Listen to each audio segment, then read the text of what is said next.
Hello everyone, welcome to my channel బాగే thoughts. నేను యూట్యూబ్లో కానీ ఇన్స్టాగ్రామ్ కానీ చాలామంది రిక్వెస్ట్ చేసిన వీడియో అండి ఇది. బెల్లం గోధుమ పిండితో చేసుకునే బటర్ కుకీస్ అనమాట. ఇందులో మనం డ్రై ఫ్రూట్స్ కూడా వేసుకొని చేసుకుంటే చాలా టేస్టీగా ఉంటాయి, చాలా క్రిస్పీగా కూడా ఉంటాయి. మరి లేట్ చేయకుండా వీడియోలోకి వెళ్ళిపోదాం. ముందుగా బౌల్ తీసుకొని జల్లెడ పెట్టుకొని 1 కప్పు వరకు గోధుమ పిండి తీసుకోండి. నేను ఆశీర్వాదే తీసుకున్నాను. 2 టీ స్పూన్ల వరకు మనం మిల్క్ పౌడర్ తీసుకోవాలి టేస్ట్ కోసము.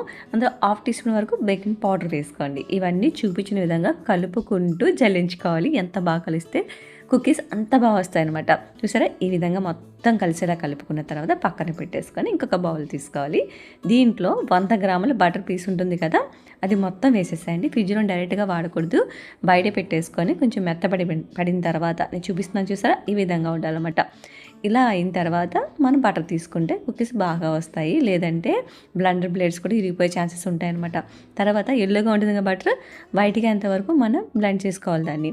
ఇలా కొంచెం బెండ్ అయిపోయిన తర్వాత బటర్ని ఇప్పుడు మన దీంట్లో తురుముకున్న బెల్లాన్ని 1/2 కప్ వరకు వేసుకోవాలి.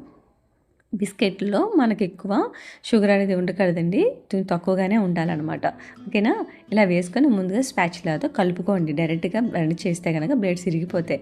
ఇలా మొత్తం బటర్లో కలిసిపోయిన తర్వాత ఇప్పుడు మనం బ్లెండ్ చేసుకుందాం బీటర్తో. ఓకేనా, ఇలా మెత్తగా బాగా మనకి ఏంటంటే మొత్తం బెల్లం అంతా బటర్లో కలిసిపోయి ఈ స్ట్రెచర్ రావాలన్నమాట. మనకు బటర్ క్రీమ్ ఉంటుంది కదా, అలా అయిపోవాలండి. చూసారా, ఈ విధంగా వైట్లోకి వచ్చేసింది కదా. ఇలా బెల్లం పీసెస్ ఏమీ లేకుండా మెత్తగా అయిపోవాలండి. తర్వాత దీంట్లోకి జీడిపప్పు, బాదం పప్పును నేను మెత్తగా క్రష్ చేసుకున్నాను. ఆ పౌడర్ వేసుకున్నాను. 1/2 కప్ వరకు మీరు వేసుకోవచ్చు కావాలంటే. తర్వాత ముందుగా మనం జల్లించుకున్న డ్రై ఇంగ్రీడియంట్స్ ఉన్నాయి కదా, దాన్ని కొంచెం కొంచెంగా వేసుకుంటూ బాగా కలుపుకోవాలన్నమాట. బ్లెండర్తోనే కలుపుకోవచ్చు. చూసారా, ఈ విధంగా ఒకసారి వేయకూడదండి, ఇలా కొంచెం కొంచెం వేసుకుంటూ బాగా కలిపేసుకోవాలి. దీనికి మనం తీసుకున్న పౌడర్కి బటర్కి కరెక్ట్గా సరిపోతుంది అనమాట.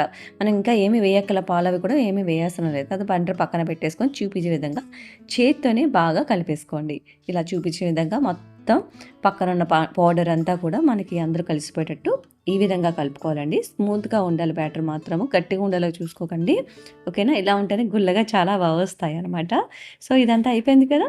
ఇప్పుడు దీన్ని మనం ఒక బటర్ పేపర్ మీద పెట్టుకొని చపాతీ వద్దినట్టు ఒత్తుకోవాలండి. ఓకేనా, చూపిస్తాను చూడండి. ఒక బటర్ పేపర్ని ఈ విధంగా కట్ చేసుకోవాలి. ముందుగా ఒక పేపర్ పెట్టుకొని మనం కలుపుకున్న ముద్దలో సగం పాటు తీసుకోవాలి. దాన్ని ఆ బటర్ పేపర్ మీద పెట్టుకొని ఇప్పుడు ఇంకొక బటర్ పేపర్ దాని మీద పెట్టుకోవాలి. చూపించే విధంగా చూడండి. ఇప్పుడు చపాతీలో ఒత్తుకోవాలి. చపాతీ అంటే మరి సన్నగా కాదండి, మనకు కావాల్సిన లావులో మనం ఒత్తుకోవాలన్నమాట. నేను చూపిస్తాను చూడండి. సైడ్లో అడ్జస్ట్ చేసుకుంటూ మనం చేసుకోవాలి. 2 ముద్దలు చేసుకున్నాం కదా, ఒకటి నేను ఆల్మండ్ వేసాను పైన, ఇంకోటి నేను ప్లెయిన్గానే చేశాను అనమాట. ఓకేనా, ఈ విధంగా చేసుకోవాలి. అడ్జస్ట్ చేసుకుంటూ మనం దీన్ని ఒత్తుకుంటూ ఉండాలన్నమాట. లేదంటే ఒక్క తింగరగా వస్తాయి బిస్కెట్స్ అనేవి. ఈ విధంగా చేసుకున్న తర్వాత మనం దీన్ని మినిమం ఒక 1 అవర్ అయినా ఫ్రిడ్జ్లో పెట్టేసుకోవాలి. ఇది నేను డ్రై ఫ్రూట్స్ వేసుకొని ఒత్తుకున్నదనమాట. ఇది కూడా డ్రై ఫ్రూట్స్ వేసుకున్న తర్వాత ఇంకొకసారి మనం ఒత్తుకుంటే అవి బాగా స్టిక్ అవుతాయి. ఓకేనా, ఈ విధంగా అండి.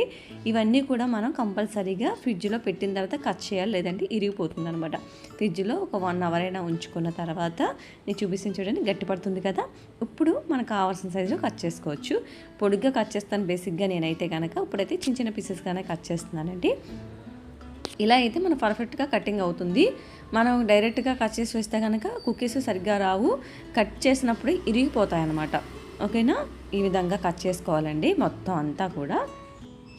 చూసారా అండి, ఇలా అనగానే కరెక్ట్గా వచ్చేస్తుంది కదా పర్ఫెక్ట్గా. ఈ సైజు ఇంత లావులో ఉంటే కుకీ సరిపోతుంది అనమాట. ఇప్పుడు దీన్ని మనం బేక్ చేసుకోవాలి. నేనైతే ఓవెన్లోనే చేస్తున్నానండి. మీరు కావాలంటే గిన్నెలో కూడా చేసుకోవచ్చండి, స్టవ్ మీద. ఈ విధంగా దూరంగా పెట్టుకొని దగ్గరగా పెట్టుకోవద్దు. ఓవెన్లో అయితే కనుక 180 డిగ్రీస్ దగ్గర 30 మినిట్స్ పాటు బేక్ చేసుకుంటే కుకీస్ అనేవి రెడీ అయిపోతాయండి. ఇవి చల్లారిన తర్వాతే మనం తీయాలి, లేదంటే వేడిగా ఉన్నప్పుడు మెత్తగా ఉంటే ఇరిగిపోతాయి అన్నమాట. చల్లారిగానే గట్టిపడిపోతాయి. చాలా టేస్టీగా ఉంటాయండి మన కుకీస్ అయితే. ఒకసారి ట్రై చేసి చూడండి, చాలా టేస్టీగా క్రంచీగా బాగుంటాయి. మీరు ట్రై చేసిన తర్వాత నాకు కామెంట్ చేయండి. నచ్చితే మాత్రం లైక్ చేసి, షేర్ చేసి, సబ్స్క్రైబ్ చేయండి. Thank you.